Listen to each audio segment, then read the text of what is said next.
आइए जानते हैं आज की कुछ प्रमुख अंतर्राष्ट्रीय खबरों को। पहले एक नजर आज की हेडलाइंस पर। अखिलेश यादव का मायावती को जवाब, फ्लाईओवर से दिक्कत है तो केंद्र से मांग कर बुलडोजर से ढहा दे। संजय सिंह ने किया राज्यसभा का नामांकन, पुलिस वैन में जेल से आए बाहर। हिंदू धर्म से इतनी नफरत तो बालाजी क्यों जाते हैं लालू, तेजस्वी चंद्रशेखर के बयान पर बीजेपी का अटैक। 8 लाख की इनकम तक कोई टैक्स नहीं, अंतरिम बजट में हो सकती है घोषणा। गोधरा का बदला लेने के लिए गुजरात को दहलाने की साजिश, आईएसआईएस आतंकी शहनवाज का बड़ा खुलासा, निशाने पर थी मस्जिद से लेकर आश्रम। पाकिस्तान के खैबर पख्तूनख्वा में बड़ा हमला, विस्फोट में 5 पुलिसकर्मियों की मौत। एक और जंग के लिए तैयार, एयरपोर्ट पर अटैक के बाद इजराइल ने हिजबुल्लाह को दी बड़ी चेतावनी। आलिया भट्ट, रणबीर कपूर को मिला राम मंदिर की प्राण प्रतिष्ठा का निमंत्रण, रामायण में राम बनेंगे एनिमल एक्टर। रणवीर सिंह के मालदीव पोस्ट को लेकर उड़ी खिल्ली, बाद में इंडिया को लेकर कही ये बड़ी बात। और अफगानिस्तान के खिलाफ T20 मैचों में सिर्फ 4 भारतीयों ने की है कप्तानी, लिस्ट में होगी रोहित शर्मा की एंट्री। सपा अध्यक्ष अखिलेश यादव ने कहा कि अगर सपा शासन में बसपा कार्यालय के सामने बने फ्लाईओवर से बसपा सुप्रीमो मायावती को खतरा है तो उन्हें इसे बुलडोजर से ढहा देने की मांग केंद्र सरकार से करनी चाहिए। उन्होंने कहा कि उस समय ट्रैफिक की जरूरत को देखते हुए हमने ये फ्लाईओवर बनवाया था। अखिलेश यादव ने मायावती के उस बयान पर जवाब दिया है जिसमें उन्होंने कहा था कि बसपा कार्यालय के सामने बने फ्लाईओवर से उनकी सुरक्षा को खतरा है। उन्होंने प्रदेश सरकार से किसी अन्य स्थान पर कार्यालय के लिए जगह देने की मांग की है। दिल्ली आबकारी नीति मामले में जेल में बंद आम आदमी पार्टी नेता संजय सिंह राज्यसभा के लिए अपना नामांकन दाखिल करने के लिए जेल से बाहर आए। उन्होंने सिविल लाइंस में एक पुलिस वैन में पहुंचकर अपना नामांकन दाखिल किया। संजय सिंह के अलावा आम आदमी पार्टी की तरफ से दिल्ली महिला आयोग की पूर्व अध्यक्ष स्वाति मालीवाल ने राज्यसभा के लिए अपना नामांकन किया है। 19 जनवरी को होने वाले राज्यसभा चुनाव के लिए दिल्ली से आप ने 3 लोगों को अपना प्रत्याशी घोषित किया है, जिसमें संजय सिंह और एनडी गुप्ता को फिर से मौका दिया गया है। बिहार के शिक्षा मंत्री प्रोफेसर चंद्रशेखर ने एक बार फिर कुछ ऐसा कमेंट किया जिसे लेकर सियासी पारा चढ़ गया है। बीजेपी के पूर्व मंत्री नितिन नवीन ने इस पर रिएक्ट किया है। उन्होंने कहा कि प्रोफेसर चंद्रशेखर जानबूझकर ऐसे बयान देते हैं ताकि हिंदुओं की आस्था को आहत किया जाए।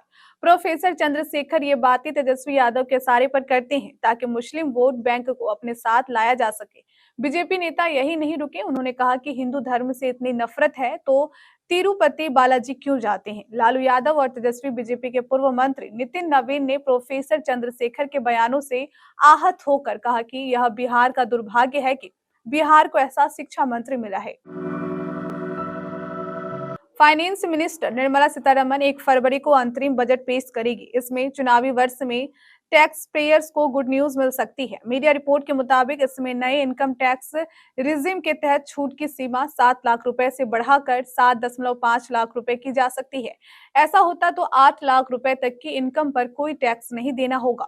इसमें 50,000 रुपए का स्टैंडर्ड डिडक्शन भी शामिल है। इसके लिए फाइनेंस बिल में बदलाव किया जा सकता है। पिछले साल के बजट में नए टैक्स रिजिम के तहत छूट की सीमा 5 लाख रुपए से बढ़ाकर 7 लाख रुपए की गई थी। साथ ही इनकम टैक्स स्लैब्स की संख्या भी 7 से घटाकर 6 कर दी गई थी। दिल्ली पुलिस की हिरासत में मौजूद इस्लामिक स्टेट के आतंकी शहनवाज आलम ने बड़ा खुलासा किया है। पुलिस की पूछताछ में आतंकी शहनवाज ने बताया है कि Islamic state of Iraq and Syria Gujarat में बड़े आतंकी हमले की साजिश रच रहा था। गुजरात को बम धमाकों से दहलाने का प्लान बनाया गया था। आतंकी ने दिल्ली पुलिस की पूछताछ में बताया कि गुजरात के कई शहर आईएसआईएस के निशाने पर थे। शहनवाज ने बताया कि अपने हैंडलर अबू सुलेमान के कहने पर 2 आतंकियों ने अहमदाबाद, वडोदरा और सूरत की घेराबंदी करने का फैसला किया। आईएस को मालूम है कि गुजरात प्रधानमंत्री नरेंद्र मोदी का गृह राज्य है, इसलिए ये एक प्रमुख क्षेत्र है। पूछताछ में उसने बताया कि गोधरा दंगों का बदला लेने के लिए आतंकी हमला किया जा रहा था। पाकिस्तान के खैबर पख्तूनख्वा में सोमवार को हुए एक शक्तिशाली बम विस्फोट में 5 पुलिसकर्मियों की मौत हो गई है। धमाके में 20 से ज्यादा लोगों के घायल होने की भी खबर है। हमला पुलिस प्रोटेक्शन टीम को निशाना बनाकर किया गया था।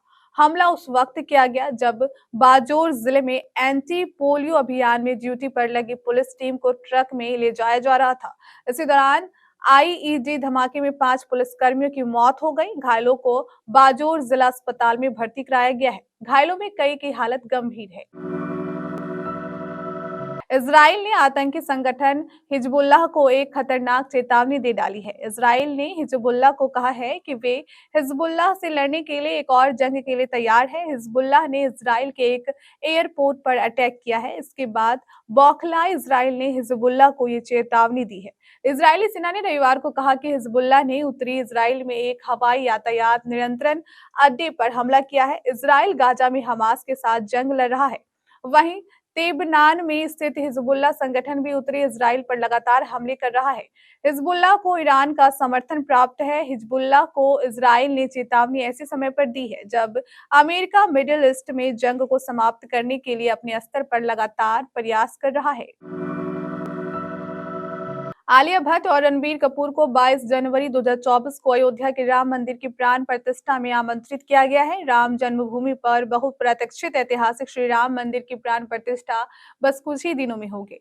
इस भव्य कार्यक्रम में कई प्रोफाइल हस्तियां शामिल होंगी। अब एक एक करके इन स्लैब्स की फुटेज सामने आ रही है और वे बता रहे हैं कि उन्हें इस खास पल के लिए इन्वाइट किया गया है।